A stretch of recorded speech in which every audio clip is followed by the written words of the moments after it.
계속 부흥이라는 주제를 가지고 금요 찬양 예배 때 말씀을 나누고 있습니다. 오늘은 그 두 번째 시간인데요. 제목은 하나님께 부르짖으라라는 것입니다. 저희가 부흥을 구하며 원합니다. 여러분 무엇이 부흥이라고 생각하십니까? 부흥이라는 것은 저희 눈으로 볼 수 있는 것일까요? 만약에 눈에 보이는 것이라면, 눈으로 확인할 수 있는 것이라면 무엇이 보여야 하겠습니까? 우리가 진정으로 눈으로 보고 몸으로 느끼고 마음에 느낄 때에 어떤 것들이 부흥이라고 확인될 수 있을까요? 부흥이라는 것은 여러분 잘 아는데 영어로는 리바이벌이라고 합니다. 그것의 의미는 살아난다, 다시 살아난다라는 것인데요. 생명과 관계가 있는 것입니다. 다시 말해 부흥이라는 것은 생명을 얘기하지 않고는, 죽었던 것이 살아나는 것을 얘기하지 않고는 진정으로 이해할 수 없다는 것이죠. 부흥이라는 것이 궁극적으로는 죽었던 것이 살아난다는 것을 의미한다면, 먼저 저희가 깨달아야 하는 것은 어떤 모습이 죽은 모습인가, 죽어 있는 모습인가, 죽어가고 있는 것인가, 그런 것들을 바로 진단하고 깨닫는 것부터 필요할 것입니다. 저와 여러분의 삶 속에, 또 저희 가정의 삶, 교회의 삶, 또 나아가서는 교회들과 나라의 삶 속에 어떤 것들이 정말로 진짜로 문제이고 겉으로 보기에 느껴지지 않는 것 같지만 하나님이 보시기에는 죽어 있는 것 같은, 죽어 있다고 말씀하시는 그런 상태가 무엇인지 하나님이 생각하시고 진단하시는 대로 우리도 함께 느끼는 것, 함께 인정하고 고백하는 것이 필요하다는 것입니다. 그래서 먼저 저희가 그런 질문들을 생각해 보았으면 좋겠습니다. 우리 가운데 무엇이 죽어 있나? 무엇이 연약하여 있나? 그런 것들을 깨달아가면서 하나님 살려주세요 라고 얘기할 때 또 한 가지 저희가 생각해야 하는 것은, 부흥이라는 것은 하나님이 전적으로 주권적으로 역사하시는 것이라는 말씀입니다. 하나님께서 살리시는데 우리가 살려달라고 해서 살리시는 것이 아니라 하나님이 살리기를 원하시고 주님이 행하시기로 작정하시고 주님이 움직이시기 때문에 어떠한 사람들이 또 그 상태가 살아난다는 것입니다. 다시 말해 이것은, 부흥이라는 것은 전적으로 하나님의 일이라는 것입니다. 하나님이 원하셔서 일어나는 일이 부흥이라는 것입니다. 반대로 얘기한다면 우리가 원한다고 해서 일어나는 일이 아니라는 것이죠. 우리가 표어를 부흥으로 정한다고 그 부흥이 일어나는 것은 아닙니다. 만약에 우리가 표어로 정하는 것이 다 일어났다면 제 생각에는 가장 현명한 방법은 표어를 많이 만드는 것이겠죠. 우리가 생각하고 우리가 말한 대로 다 이루어진다면 그것이 정말로 일이 일어나는 방법이고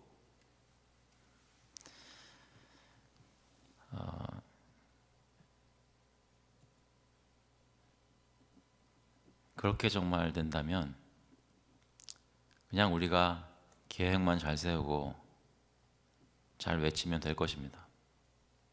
그런데 현실은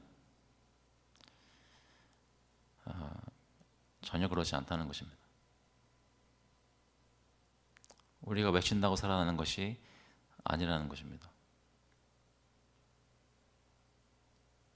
그럼에도 불구하고 오늘 제목은 하나님께 부르짖으라라는 제목입니다.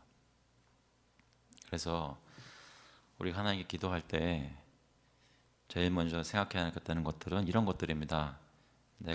우리가 어떤 모습으로 하나님 보시기에 죽어 있거나 약해져 있거나 죽어가고 있는지, 어떤 것들이 정말로 하나님께서 판단하실 때 안 좋은 모습인지 우리도 주님의 마음을 따라 인정하고, 동시에 우리가 이 가운데 있는 것이 너무나 있어서는 안 될 일이지만 이것을 바꾸는 역사는 전적으로 하나님께 달려있다는 것을 저희가 인정하며 고백하며, 하나님께 부르짖을 때 내 마음대로 내가 원하는 대로 부르짖는다는 것이 아니라, 하나님 우리를 불쌍히 보시고 주님께서만 하실 수 있는 긍휼을, 또 부흥을 일으켜 주셔서 전적으로 그만 간절히 바라본다는 것입니다. 16번을 저희가 계획했습니다. 금요 찬양 예배 때 16번 동안 부흥에 관한 본문들을 가지고 설교하고 그것에 위해 기도하고 한마음 되기를 계획하고 있습니다. 그런데 16번 열심히 해도 저희가 부흥 안 될 수 있습니다. 찬양도 잘하고 기도도 열심히 하고 말씀 진짜 잘 전해도 부흥 안 될 수도 있는 것입니다. 동의하시겠습니까? 네, 동의 안 하실 줄 알았습니다. 하지만 여러분 정말로 그거를 동의해 주셔야 됩니다.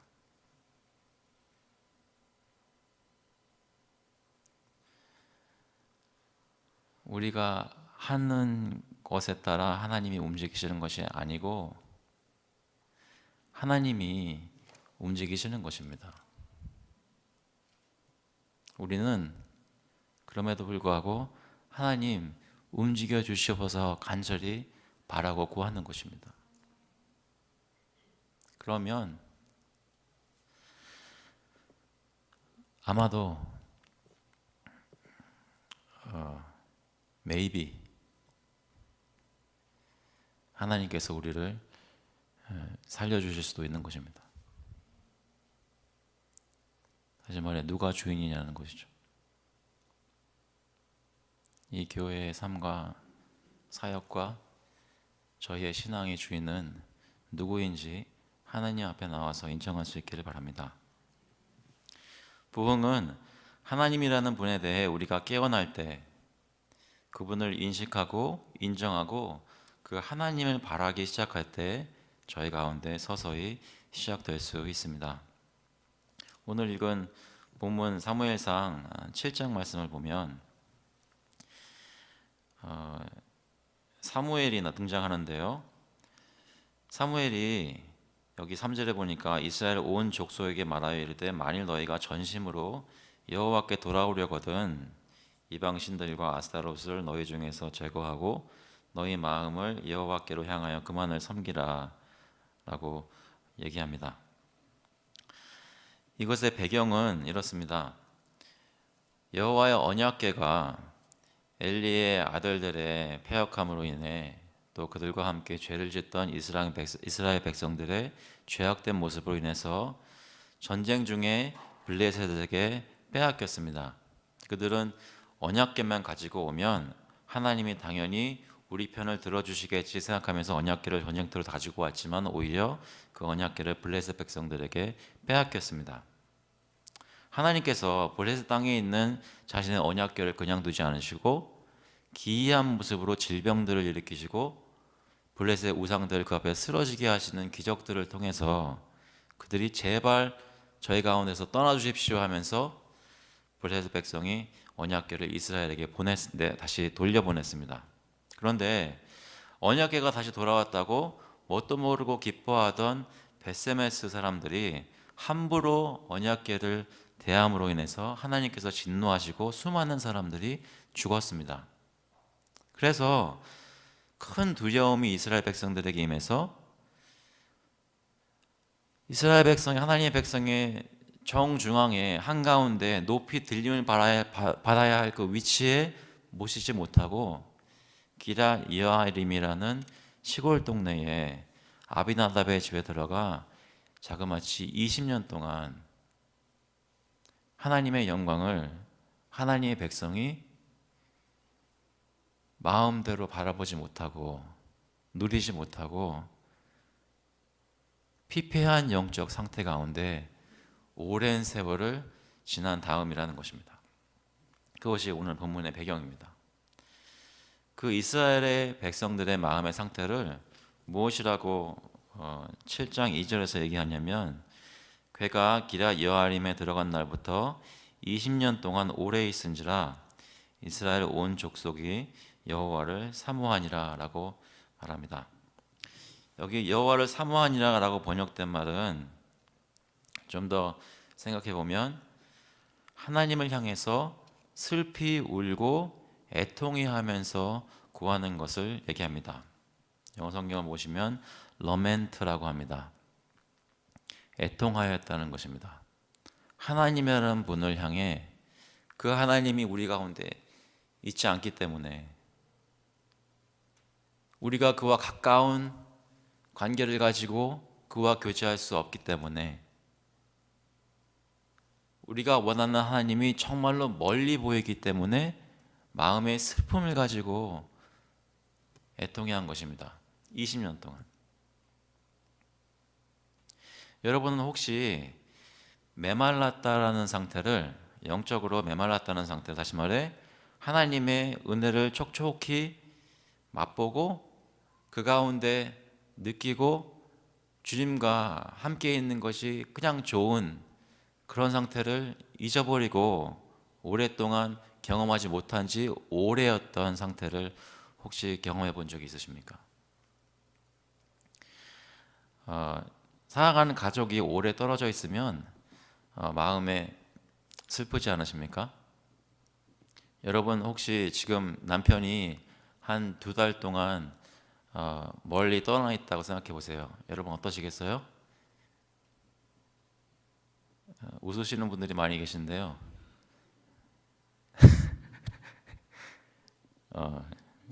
아마 신혼 때는 안 그러셨겠죠? 정말 원하는 사람이 옆에 있는 것이 기쁜 것이지 멀리 있는 것이 기쁜 것이 아니지 않습니까? 그런데 언젠가부터 부부간의 사이의 관계가 묘한 모습으로 바뀌어서 기왕이면 떨어져 있는 것이 좋아하게 되는, 좋게 되는 그런 비참한 현실이 저희 가운데 종종 있곤 합니다. 그런데 그러다가도 갑자기 내 옆에 내 아내가, 내 남편이 없다고 마음속 뼈저리게 느끼게 될 때 그 마음의 아픔을 경험해 보셨습니까? 마음에 안 와닿으시는 것 같아서 자식을 두고 한번 생각해 보세요. 내 사랑하는 자식이 내 옆에 없어요. 오랫동안 없어요. 근데 어느 시간이 되면 돌아오겠지 생각하는데 돌아오지 않아요. 그때 쓸쓸함과 애통함을 한번 경험해 보셨습니까? 오늘 저희 어머니하고 통화했는데요. 너무나 부끄러운 얘기지만 막 바쁘니까, 근데 꼭 바쁠 때 전화하신단 말이에요. 그래가지고 빨리 용건만 하고 끝내고 싶은데 저희 어머니는 한마디라고 더 하고 싶으신 거예요. 근데 끊었어요. 근데 한 5분쯤 지난 다음에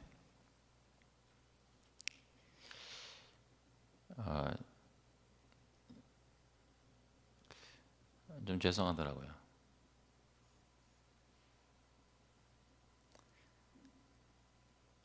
어머니는 저에 대해서 아직도 목소리를 더 듣고 싶어 하시고 조금 더 대화를 길게 나누고 싶어 하시는데, 다시 말해 제 어머니의 마음 속에 제가 있어서 저하고 좀 더 같이 보내고 싶어 하시는 마음이 있는데, 저는 그런 게 많이 없는 것 같아요. 누가 이렇게 탁 깨워주지 않으면 그거를 자꾸만 잊어버리고 산단 말입니다. 근데 좀 더 생각해 보니까 우리가 하나님에 대해서 그렇단 말이에요. 하나님은 우리와 가깝게 지내기를 원하시고 친밀히 지내기를 원하셔서 그분께 가까이 나아가서 그분의 가장 좋은 것들을 마음껏 받아 누릴 수 있도록 모든 것을 다 준비하시고 상을 차려주시고 와라, 먹어라, 마셔라, 나와 함께 대화하자, 내 말을 듣고 순종하여라, 나를 보고 기뻐하여라, 모든 것을 다 오픈함을 가지고 우리를 부르시는데, 신앙생활을 하는, 교회 생활을 하는 우리는 그 하나님이라는 분을 잊고 지낸다는 것입니다. 예배라는, 찬양이라는, 말씀이라는, 부흥회라는, 특별 새벽 기도회라는 여러 가지 사역이라는 겉포장으로 진짜 하나님과 만나서 그분과 교제해야 되는데 그것은 정작하지 못하고 그 겉포장들로 만족해 하고 있다는 것입니다. 여러분은 주님께 진정으로 나와 그를, 여러분의 마음을 열어서 받아들이고 그분께 기도하고 그 하나님이 우리와 함께 계시는 것을 정말 구하고 계십니까? 사무엘은 그런 것을 요구하는 것입니다. 사무엘은 이스라엘 백성을 대표하여 하나님께 기도드리고 하나님의 말씀을 이스라엘 백성에게 대언하면서 자기 백성들을 향하여 부르고 있는 것입니다. 초대하는 것입니다. 뭐라고 얘기하냐면, 만일 너희가 전심으로 여호와께 돌아오려거든 말씀하고 있습니다. 그 얘기는 전심이 아닐 수도 있다는 것입니다. 진짜로 모든 마음을 다하여 하나님을 구하고 있지 않을 수 있다는 것입니다.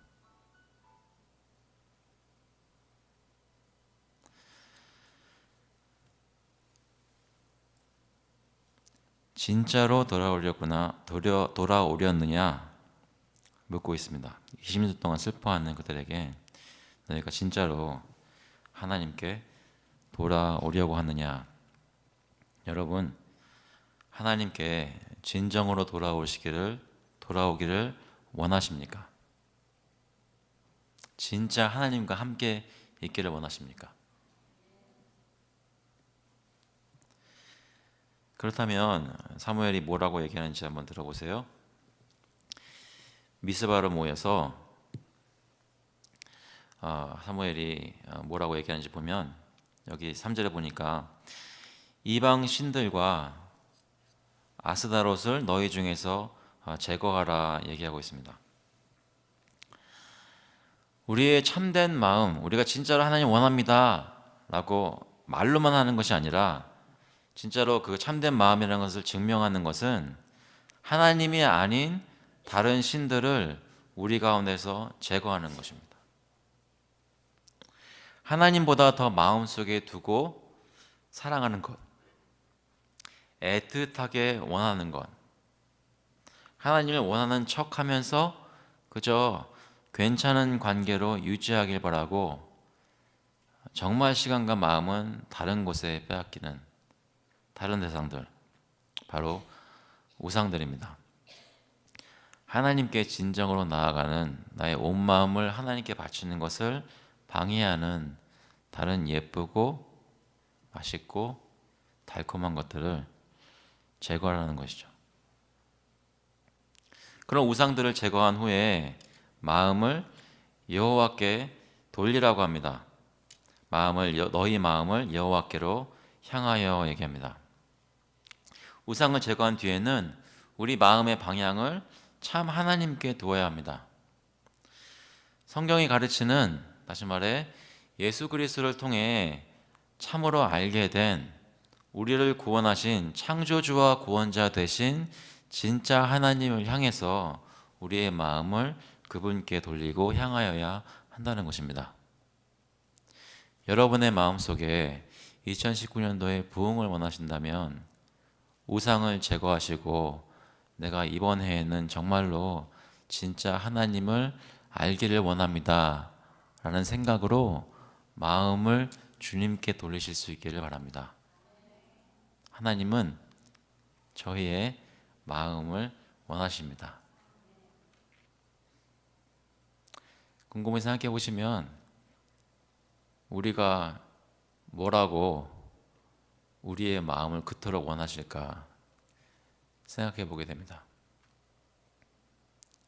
좀 더 깊이 생각해 보면 보잘것없는 저희가 하나님의 귀한 하나님의 형상으로 만들어졌기 때문에, 하나님이 만드신 사람들이기 때문에 궁극적으로 자신의 영광을 구하시는 하나님께서는 자신의 형상으로 지어진 사람들을 한 사람도 잃기를 원치 않으신다는 것이죠. 하나님이 자신을 구하는 그 마음으로 지금 우리의 마음을 원하고 계시다는 것입니다.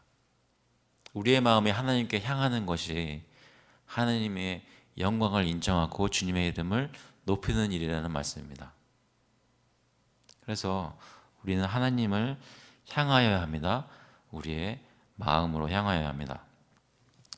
그 마음을 하나님께 향하여 뭐라고 얘기하나 보니까 3절 중반부에 너희 마음을 여호와께로 향하여 그만을 섬기라 라고 얘기합니다. 그 하나님을 섬기고 예배하고 그의 나라와 그의 의를 위해서 힘써 일해야 합니다. 우리가 충성하여야 할 대상은 그 하나님 뿐이라는 것입니다. 되십니까? 우리가 진짜로 위에서 일해야 될 대상은, 사역하여야 할 대상은 바로 하나님이라는 것입니다. 그것을 좀 더 확실히 이해하기 위해 그것이 아닌 것들이, 비슷하지만 아닌 것들이 무엇인지를 곰곰이 생각해 볼 필요가 있습니다. 무엇이냐면 특별히 이번 해에는 교회가 있습니다. 왜요? 이번 해는 우리 교회에 굉장히 중요한 해이기 때문입니다. 왜 중요할까요? 40주년이니까요. 여러분 성경에서 40이라는 숫자 많이 보지 않으세요? 40년 동안 이스라엘의 광야에서 행하고 예수님께서 40일 동안 광야에서 금식하시고 그 후에 하나님이 성령을 세례 요한의 예수님을 세례함을 통해서 예수 그리스도 위에 부으셨습니다. 그래서 40이라는 숫자는 큰 의미를 성경에서는 가집니다.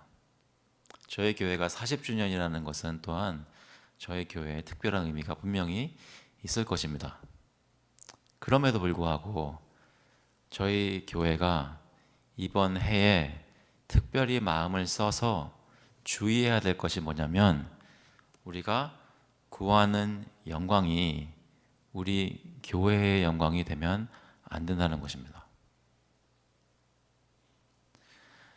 열심히 주님께 나와서 주님을 찾는 모습, 2019년도 매주 가운데 저희 가운데 부각되고 인정되고 들려 올려져야 하는 그 이름은 베델 교회가 아니라 예수 그리스도라는 하나님의 이름입니다.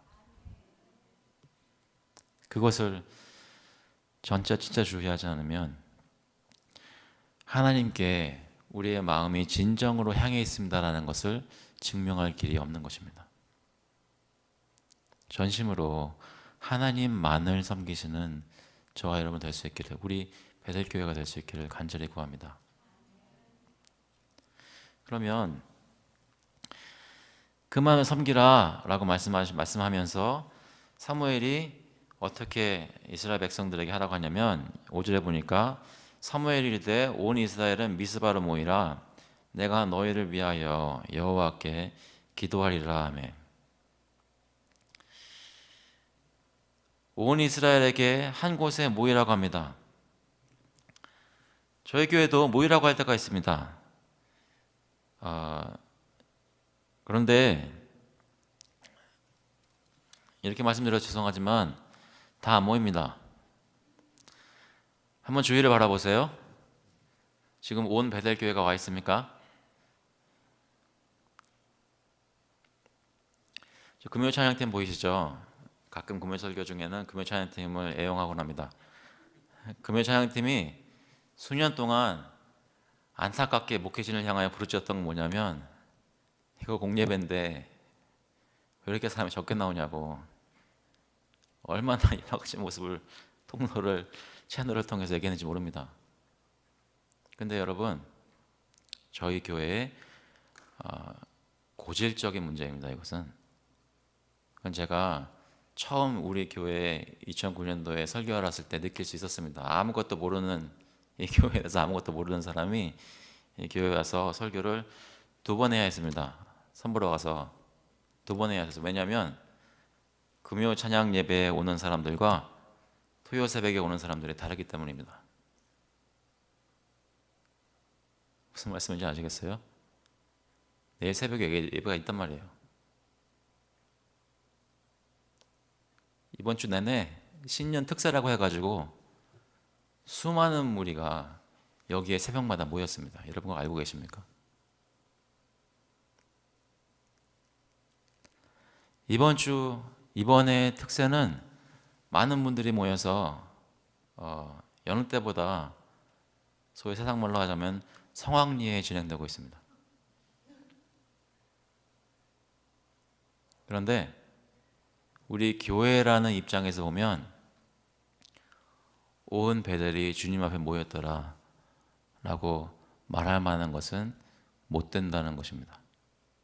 단순히 숫자가 그렇다는 것이 아니라 그 마음들이 교회의 적으로 하나님께 나왔다라는 느낌이 들기에는 너무나 부분적이라는 것이죠.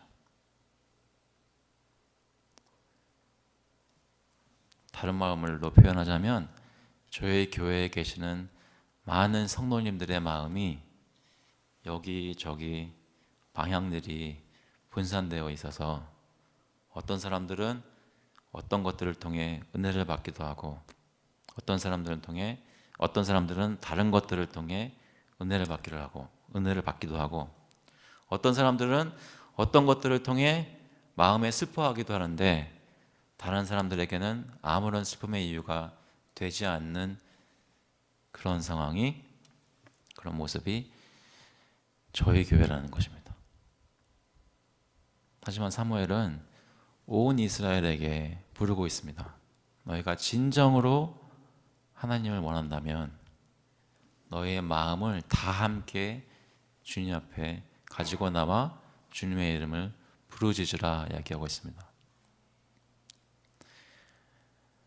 금요일 예배에 나오시던 토요일 새벽에 나오시던 어느 시간에 이곳에 계시든지 간에 꼭 이것이 가득 차야만 한 마음이 된다는 것이 아니라 모일 때마다 같은 마음을 가지고 주님께 같은 것을 구하며 오직 한 분 예수 그리스도만을 구하면 그러면 온 베델교회가 주님 앞에 나와 있는 것입니다. 저희는 어떤 모습으로 주님 앞에 요즘 나아가고 있습니까?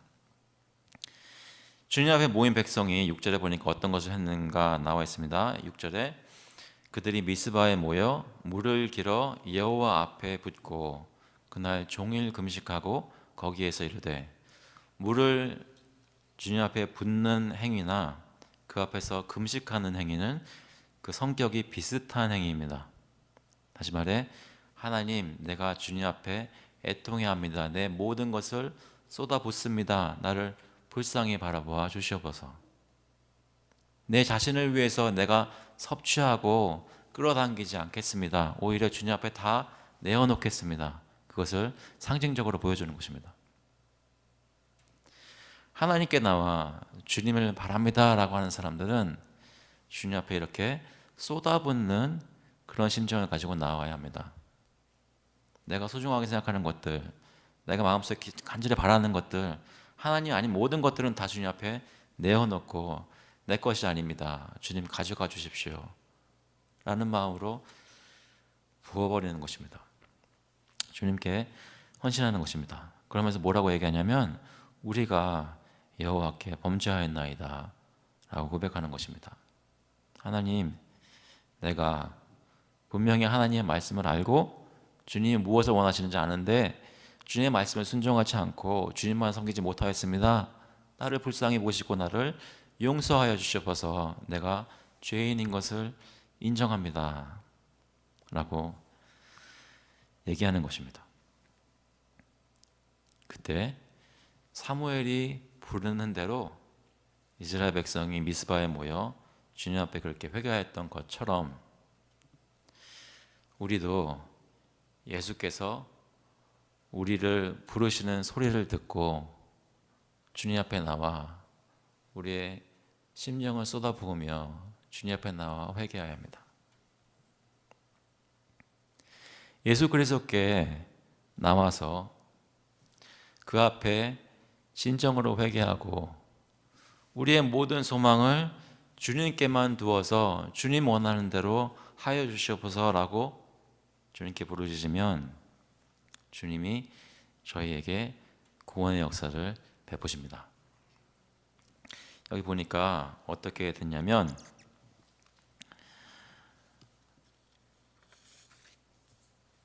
이스라엘 자손이 실제로 보니까 미스바에 모였다 함을 블레셋 사람들이 듣고 그들의 방백들이 이스라엘을 치러 올라온지라. 이스라엘 자손이 기도하러 회개하러 모였는데 외적들이 볼 때는 마치 군대를 모으고 자기들을 칠 것이라고 오해하였나 봅니다. 하지만 하나님께서는 그것도 사용하셔서 그들이 블레셋 사람들이 경각심을 가지고 다 모인 곳에 이스라엘 백성 다 모인 곳에 오히려 그들을 치러 올라오게 하셨습니다. 블레셋에 온 군대가 모여 올라와 자신들을 치러 올라온다는 그 말을 들은 이스라엘 자손들이 실제로 보니까 듣고 블레셋 사람들을 두려워하여 얘기합니다. 그때 두려워하면서 뭐라고 부르짖었냐면 이스라엘 자손이 사무엘에게 이르되 당신은 우리를 위하여 우리 하나님 여호와께 쉬지 말고 부르짖어 우리를 블레셋 사람들의 손에서 구원하시게 하소서 하니 사무엘이 젖 먹는 어린 양 하나를 가져다가 온전한 번제를 여호와께 드리고 이스라엘을 위하여 여호와께 부르짖음에 여호와께서 응답하셨더라. 여호와께서 응답하셨을 때 블레셋 사람들이 이스라엘 앞에서 크게 패하고 이스라엘 사람들이 블레셋 사람들을 추격해서 벳간 아래에 이르기까지 쳤습니다. 그래서 이스라엘 백성과 주변에 있는 아모리 사람들과 사이에는 평화가 있고 블레셋 사람들은 사무엘이 사는 날 동안에 사무엘이 다스리던 동안에 다시 감히 이스라엘을 치지 못하였습니다. 이것을 말씀드리고 싶습니다. 회개하는 마음으로 주님께 나와서 주님 살려주십시오 라고 구할 때 하나님이 우리의 기도를 응답하시는 이유는 우리와 하나님 사이에 중보자가 서 있어서 사무엘이 이스라엘을 위해 기도하고 사무엘이 젖 먹는 어린 양 하나를 가져다가 번제를 바친 것처럼 희생 제사를 드렸던 것처럼 우리와 하나님 사이에 진정한 사무엘이 예표하였던 진정한 구원자 예수 그리스도가 서 계셔서 그가 우리를 위해서 기도하시고 다른 어린 양이 아니라 자신을 하나님께 온전히 가지고 나와 번제로 드렸다는 것입니다. 그래서 하나님께서 사무엘의 기도를 들으시고 응답하셨던 것처럼 아니 그것보다 훨씬 더 완벽한 모습으로 예수 그리스도의 희생 제사와 그의 기도를 들으시고 예수 그리스도 안에 있는 모든 백성을 구원하신다는 것입니다. 저와 여러분이 하나님께 있습니다. 하나님께 달려 있습니다. 우리를 살리실 분은 하나님뿐입니다. 간절하게 나올 때 하나님이 우리를 구원하시는 이유는 우리가 열심히 기도하기 때문이 아니라 우리를 위해 기도하시는 예수 그리스도를 하나님께서 어여삐 보시고 그의 순결한 피의 제사를 주님께서 하나님께서 받으셔서 그 예수 그리스도를 의지하여 기도하는 사람들의 기도를 응답하신다는 것입니다. 그것이 하나님이 우리를 구원하시는 이유인 것입니다. 저와 여러분의 삶 속에 진정으로 하나님과 평화를 누리기 위해서 필요한 것은 다른 어떤 의식이나 다른 어떤 모습들이 아니라 바로 예수님입니다. 예수님이 우리의 구원 되십니다. 사랑하는 성도 여러분, 저희가 우리의 상태가 어떤지 깨닫고 계십니까? 저희가 정말로 무엇을 바라고 원해야 되는지 말씀을 통해 깨닫고 계십니까? 우리가 정말 바라고 원해야 하는 것은 우리 가운데 계신 예수 그리스도인 줄로 믿습니다. 그분을 의지하여서 주님께 기도할 때 하나님 우리 삶 가운데 실제로 하나님을 경험하게 하시고 우리 가운데 살아계시는 하나님을 만나서 우리 가운데 누구를 데리고 오든지 너희 가운데 진정으로 하나님이 계시다라고 고백하게 만드시는 것입니다. 오늘 이 저녁에 몇 가지를 놓고 조금 길게 기도할 수 있기를 바랍니다. 같이 합심해서 기도할 텐데요. 기도하기 전에 잠깐 제가 기도하고 찬양 한 곡 한 다음에 기도하겠습니다.